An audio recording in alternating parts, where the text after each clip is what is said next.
49 fertility centre మీకు అందిస్తుంది కేవలం 899 రూపాయలకి ఫర్టిలిటీ అసెస్మెంట్ ప్యాకేజ్. సురేష్ గారు, ఇప్పుడు స్ట్రైట్ ఆఫ్ హార్మోజ్ విషయంలో మన దేశం యుఎన్ దగ్గర ప్రత్యేకంగా కొన్ని కన్సర్న్స్ పెట్టింది. అంటే మన భయం ఏంటి? మనం we're one of the largest consumers of crude oil లోకంలో. మీకు గుర్తుంటుంది, మొన్న మోదీ గారు యుఏఈకి వెళ్ళినప్పుడు ఒక ఒప్పందం చేశారు. మనం బహుశా దాని గురించి మాట్లాడలేదు ఇంకా. కానీ దాంట్లో ఏం చెప్పారంటే యుఏఈ 30 మిలియన్ బ్యారెల్స్ ఆయిల్ వాళ్ళు భారతదేశంలో ఒడిశా దగ్గర ఒక ప్లేట్లో పెద్ద ట్యాంకర్లు కట్టేసి అక్కడ పెట్టుకుంటారంట. ఎందుకు? రేపు మళ్ళీ ఇదే యుద్ధం మొదలైంది అనుకోండి, ఇది కాకుండా ఇంకేదైనా ఇష్యూ వస్తే మళ్ళీ స్ట్రైట్ ఆఫ్ హార్మోజ్ బంద్ అయింది అనుకోండి, లేకుంటే వీళ్ళ ఫెసిలిటీస్ మీద కొట్టారనుకోండి, ఓకే, ఇది యుఏఈ ఫుజరా మీద ఎక్కడ కొడితే వాళ్ళేమంటారు, అక్కడ 30 మిలియన్ బ్యారెల్స్ పడి ఉన్నాయి, మీరు షిప్పులు తెచ్చుకొని తీసుకెళ్ళిపోండి అక్కడి నుంచి, ఇండియా నుంచి. అంటే మోస్ట్లీ సౌత్ ఈస్ట్ ఏషియాకి వెళ్ళే షిప్స్ అన్నీ అక్కడికి వస్తుంది, ఒరిస్సాకి. వాళ్ళకి ఇంత దూరం తిరిగి రాక్కర్లేదు. అరేబియన్ సీ నుంచి వచ్చి, ఇండియన్ ఓషన్ నుంచి వచ్చి, మళ్ళీ అక్కడికి వెళ్ళి, మళ్ళీ గల్ఫ్ ఆఫ్ ఒమాన్ నుంచి అక్కడ, ఇది ఇక్కడ డైరెక్ట్ మీరు వచ్చి పికప్ చేసుకొని వెళ్ళిపోవచ్చు. సింగపూర్, మలేషియా, ఇండోనేషియా, ఫిలిప్పీన్స్ ఇట్లాంటి దేశాలకి. సో 30 మిలియన్ బ్యారెల్స్ ఫస్ట్ స్టేజ్లో కడుతున్నారు ఒరిస్సా దగ్గర. అది ఒక సంవత్సరం పాటు జరగవచ్చు, నాకు తెలియదు ఇప్పుడు దాని టైం ఎంత తీసుకుంటారని కట్టడానికి. కానీ బహుశా it can be done faster also, that is not a major issue. లేకుండా ఇంకోటి కూడా చేయొచ్చు, ఈ వెరీ లార్జ్ ట్యాంకర్స్ ఉంటారు చూడండి, వీళ్ళది ఓన్ ట్యాంకర్స్ ఉంది, దాంట్లో తెచ్చి పెట్టుకుంటారు అక్కడ టెంపరీగా. రేపు సడన్గా ఎవడైనా ఆర్డర్ వస్తే ఆ ఆర్డర్ పంపించేస్తారు అక్కడికి, నువ్వు తెలిపో అక్కడికి అని చెప్పేసి. ఇది జరగబోతుంది. అది కాకుండా మన వైపు నుంచి కూడా మనం కావాలంటే అదే క్రూడ్ ఆయిల్ వాడుకోవచ్చు.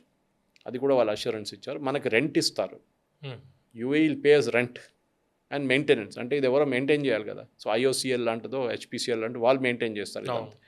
ఇది ఒక్క ప్రాజెక్ట్. అట్లనే ఎల్పిజిది ఇంకో ప్రాజెక్ట్ ట్రై చేస్తున్నారు, ఎల్ఎన్జిది ఇంకో ట్రై చేస్తున్నారు. అది కాకుండా ఒప్పందం చేశాం లాంగ్ టర్మ్ సప్లై కోసం. అంటే మనం రేపు ఏ దేశం మీద డిపెండ్ కాక్కర్లేదు, ఖతర్ అట్లాంటి దేశం మీద. మనం we'll buy only from UAE, because UAE మాతోని they are friends with us. మన దగ్గర కూడా చాలా మటుకు మన డయాస్పోరా, ఇండియన్ డయాస్పోరా అక్కడ ఉన్నారు, ఆల్మోస్ట్ 3.5 మిలియన్ ఉన్నారు అక్కడ.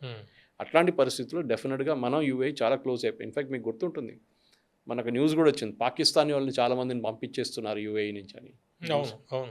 కారణం ఇది, because they don't trust the Pakistani. వాళ్ళు సౌదీ అరేబియా, వాళ్ళకి ప్రాబ్లం ఏంటంటే వీళ్ళ నడిమిట్లో కూడా గొడవ ఉంది కదా. కూడా అదొకటే కాదు, ఈ వీళ్ళ నడిమిట్లో కూడా గొడవ ఉంది. సో వీళ్ళు సౌదీ అరేబియాతో భయపడతారు యుఏఈ, వాళ్ళు మా మీద ఏం దాడి చేస్తారు రేపు, అది జరగవచ్చు.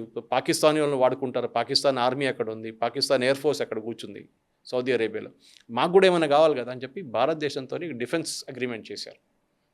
ఆ డిఫెన్స్ అగ్రిమెంట్లో మనం manufacturing of arms and ammunition అది భారతదేశంలో జరగవచ్చు, వాళ్ళ దగ్గర కూడా జరగవచ్చు. వాళ్ళ దగ్గర పెద్ద ఇండస్ట్రియల్ పార్క్స్ ఉన్నాయి.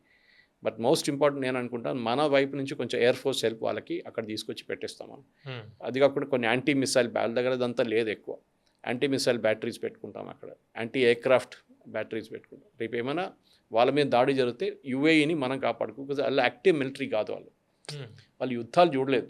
మన దగ్గర యుద్ధాలు నడుస్తూనే ఉంటాయి ఇండియన్. సో మనకి ఎక్స్పీరియన్స్ ఉంది, వాళ్ళకి అది లేదు. సో మన ఆర్మీని, మన ఎయిర్ ఫోర్స్ని దానికోసం పాకిస్తాన్ పెట్టుకున్నారు సౌదీ అరేబియా రెంట్లో. మనకి స్ట్రాటజిక్ ఉంటుంది అది. మనం ప్రతి దేశం ఇదే చూస్తున్నారు. ఇప్పుడు చైనా వాళ్ళు వెళ్ళి జిబూతీలో ఎందుకు బేస్ పెట్టుకున్నారు, చైనా వాళ్ళు శ్రీలంకలో ఎందుకు బేస్ పెట్టుకున్నారు, కోకో ఐలాండ్ అని చెప్పి మయన్మార్ దగ్గర లీస్లో ఎందుకు తీసుకున్నారు వాళ్ళు.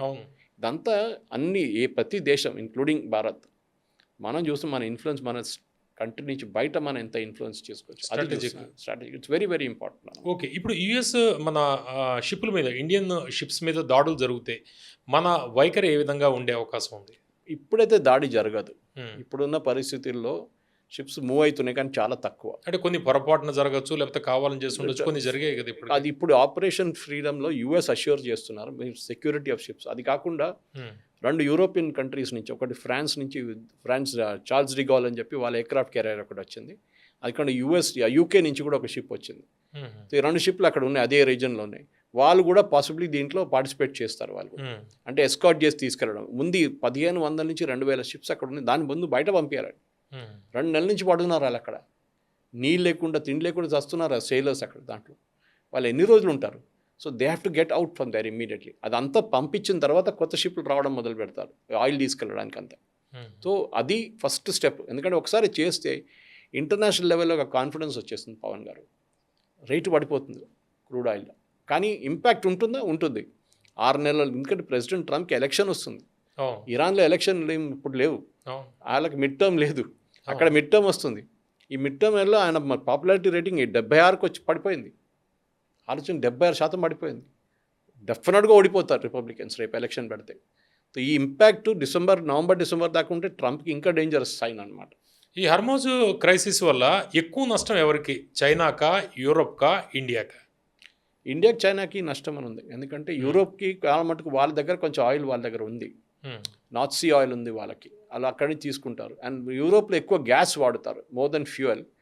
క్రూడ్ ఆయిల్, డీజిల్, పెట్రోల్ కన్నా వాళ్ళు గ్యాస్ ఎక్కువ వాడతారు. ఎస్పెషల్లీ హీటింగ్ కోసం వాళ్ళు వాడతారు చాలా మటుకు. అది యూజువలీ వాళ్ళు రష్యా నుంచి తెచ్చుకుంటుండే, ఇప్పుడు హంగరీ నుంచి అక్కడి నుంచి ఇక్కడి నుంచి కొనుక్కుంటున్నారు వాళ్ళు. కానీ వాళ్ళ రేట్లు పెరిగింది వాళ్ళ దగ్గర, ఆల్మోస్ట్ డబుల్ అయిపోయింది. మన దగ్గర డబుల్ కాకుండా $3 పెంచారు, అప్పుడే పెద్ద గొడవ అయింది ఇక్కడ. కానీ యూఎస్లో కూడా డబుల్ అయినాయి. $2 ఉన్నది పర్ గ్యాలన్ ఇప్పుడు 4 అయినాయి. ఆ పరిస్థితిలో ఉన్నారు వాళ్ళు. సో డెఫినెట్గా ఇంపాక్ట్ మన మీద ఉంది. దాంట్లో మనం చూస్తున్నాం కూడా. మోదీ గారు చెప్పారు బంగారం కొనక్కర్లేదు, ఇప్పుడు మీ అర్జెంట్ ఏం లేదు కదా, ఇంటర్నేషనల్ హాలిడేస్ అవాయిడ్ చేయండి, మీరు ఇంటర్నేషనల్ డెస్టినేషన్ వెడ్డింగ్స్ చేయకండి, ఖర్చులు ఎక్కడ తగ్గించ వర్క్ ఫ్రమ్ హోమ్ చేయండి అన్నీ చెప్పారు. ఎందుకంటే ఈ క్రైసిస్ మన 140 కోట్ల మంది ఉన్న పాపులేషన్ మనది, తక్కువ కాదు. We're not a small Malaysia or Indonesia. Indonesia population చాలా ఉందనుకోండి, we can take Singapore as an example. అది చిన్న నేషన్, వాళ్ళ మీద కూడా ఇంపాక్ట్ ఉన్నప్పుడు మన ఇంపాక్ట్ ఆలోచించండి. ఓకే, చాలా పెద్ద ఇంపాక్ట్ ఉంది మన మీద, డౌట్ లేదు దాంట్లో. సో ఎక్కువ రోజుకి దీని గురించి తీసుకెళ్ళకూడదు. We have to finish this. That's why మేము సెయింగ్ ప్రెసిడెంట్ ట్రంప్ కూడా తెలిసిపోయింది. ఆయనకు కూడా ఇప్పుడు అందరూ అడుగుతున్నారు, మీరు ఏం చేస్తున్నారు?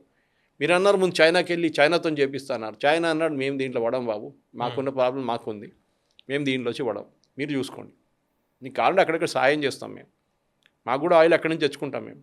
90% ఇరానియన్ ఆయిల్ చైనా కొనుక్కుంటుండే. చైనాది మొత్తం ఆయిల్ కన్జంప్షన్లో 20% ఇరాన్ నుంచి వస్తుండే. ఇప్పుడు రష్యా దగ్గర తీసుకుంటున్నారు వాళ్ళు. సో ఇప్పుడున్న పరిస్థితుల్లో ప్రెసిడెంట్ ట్రంప్కి ఇంకే ఆప్షన్ లేదు. ఆయన పాపులారిటీ పడిపోతుంది. ఆయన ఇది సార్ట్అవుట్ చేయకపోతే ప్రతి దేశంలో ఆయన తిడుతున్నారు, మీరు ఎందుకు వెళ్ళారు యుద్ధానికి అని చెప్పి. మీతో సార్ట్అవుట్ కాకపోతే మీరు ఎందుకు వెళ్ళారు? ఎందుకంటే మీరు చెప్పినట్లు దీంట్లో ముందు చెప్పారు, మీరు వాడిని తీసేస్తాను, సివిలైజేషన్ ఫినిష్ చేసేస్తాను, బాంబ్ టు స్టోన్ ఏజ్ అన్నారు, ఏం చేయలేదు. ఇప్పుడు పులి వచ్చింది కేసు అయిపోయింది. ఇది నిజంగా పులి వస్తే ఇప్పుడు ఎవరు బిలీవ్ చేయరు.